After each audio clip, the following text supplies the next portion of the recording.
One of the things I've thought about for a long time is that I've been trying to figure out what gives people's lives meaning, and tragedy gives life its negative meaning, and nobody disputes that. Even if you're nihilistic, you're not going to dispute the fact that tragedy gives life negative meaning. So when nihilists say that life is meaningless, that isn't exactly what they mean. They mean that life is suffering, but there isn't anything transcendent about it that you could set against that suffering. That's nihilism. It's not that life is meaningless. That would just be neutral. It's like, no one believes that, and they certainly don't act like they believe it.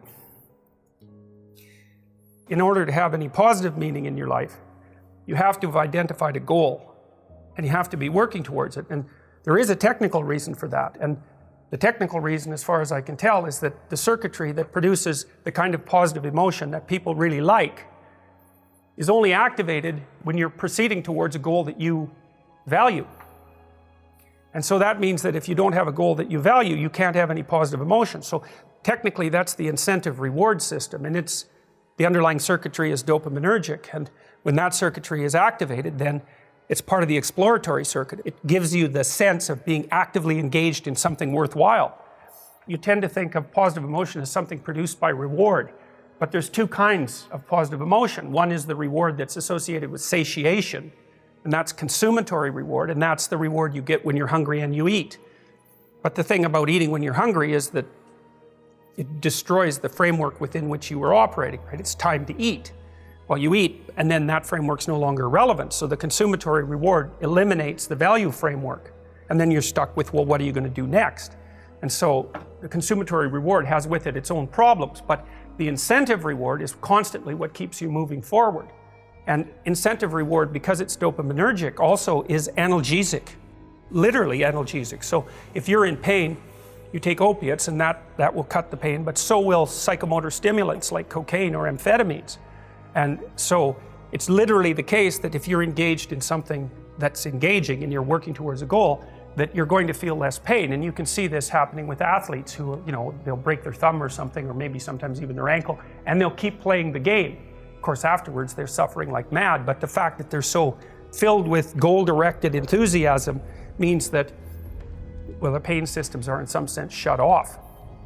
So that's an interesting thing, because then you could imagine, I might say, well, how happy are you that you've made a certain amount of progress? And if you think about it, what you'd say is, well, it depends on how much progress and in relationship to what.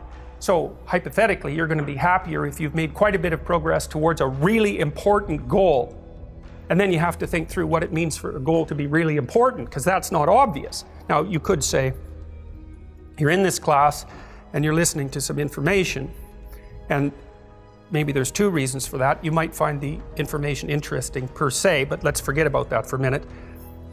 You need to listen to the information so that you can do well on the assignments, so that you can do well in the class. You need to do well in your classes so that you can finish up your degree. You need to finish up your degree so that you can find your place in the world. You need to do that so that you're financially stable, and maybe you can start a family and have a life, and that's all part of being a good person, something like that. And so that's a hierarchy of goals, and you might say that being a good person would be the thing, however vaguely thought through, that's at the top of that hierarchy. And then when you're doing things that serve that ultimate purpose, then you're going to find those more meaningful, and that meaning is actually produced as a consequence of the engagement of this exploratory circuit that's nested right down in your hypothalamus. It's really, really old. It's as old as thirst, and it's as old as hunger. It's really an old system.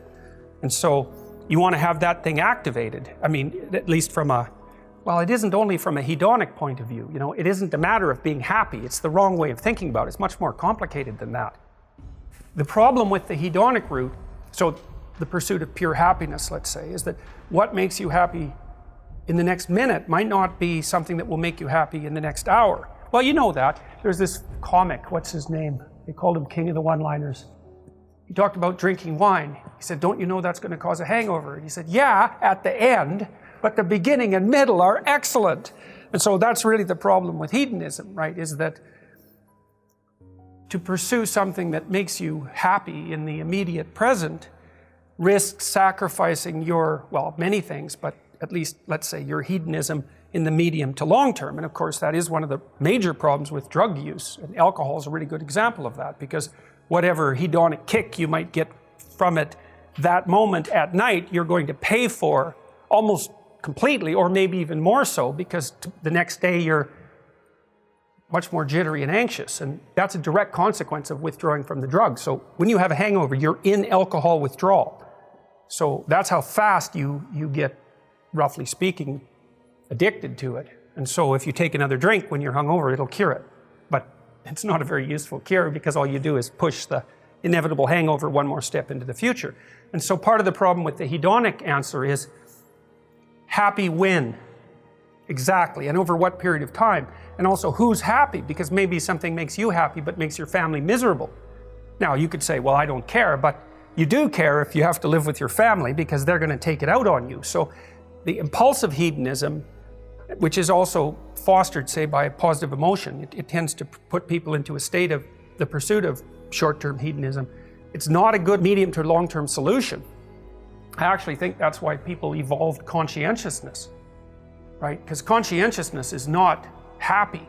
Conscientious people aren't conscientious because it makes them happy.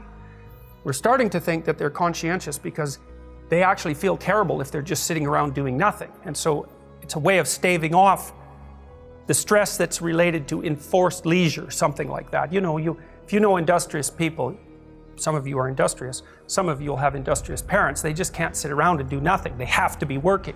They don't feel good unless they're working.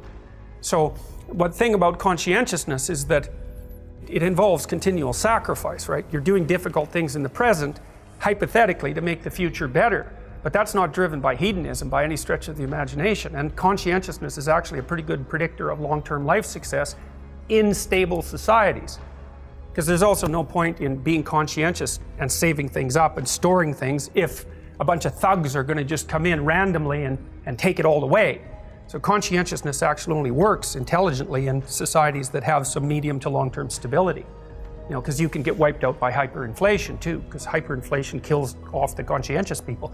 The people who accrue debts are thrilled when hyperinflation kicks in because it wipes out their debts. But of course, those debts are the things they owe to people who were conscientious enough to save.